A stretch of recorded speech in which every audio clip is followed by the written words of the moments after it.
So what struck me too is you were not full time. You were saying that you worked for so many years at Verizon. So this was all acquired knowledge on the weekends? Absolutely. I tell people we crawled, we walked, and we run. We made many, many, many mistakes because there were no real estate investment associations back in 1987. Um, there was no one that we really could go to for information other than remember the internet was not had not been in Hmm. 1987, so we made mistakes with tenants. Matter of fact, this 23 room property, we got sued because we had not done our due diligence because the owner of the property told us the tenant was paying $700 a month in rent. So we go in, she gives us $300 a month. She gave us $300 for the first month's rent.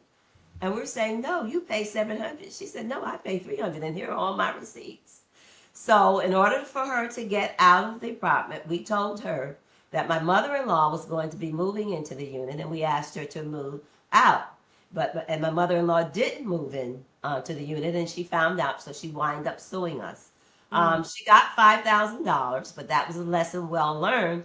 For us, at that point, we did not buy properties with tenants in there because we wanted to set our own rent. So that was a lesson that was well learned. But I will say it was worth it to pay her the 5,000 to move because we were able to get our rents, the rents that we wanted once she moved out.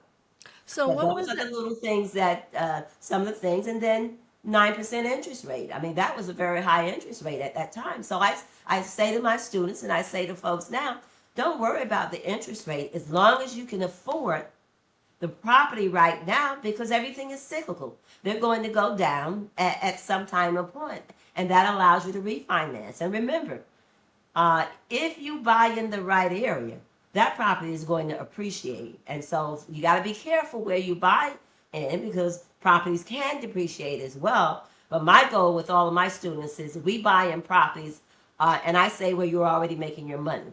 So what that means is, one of my students just closed on a property that we paid 153,000 for. It's within walking distance of the Baltimore Ravens Stadium as well as the Baltimore Orioles Stadium. So it's already valued before we complete our rehab at 270,000. We paid 150. So you've already made your money when you're going Mhm. into it, and that's what I teach the students in my coaching program.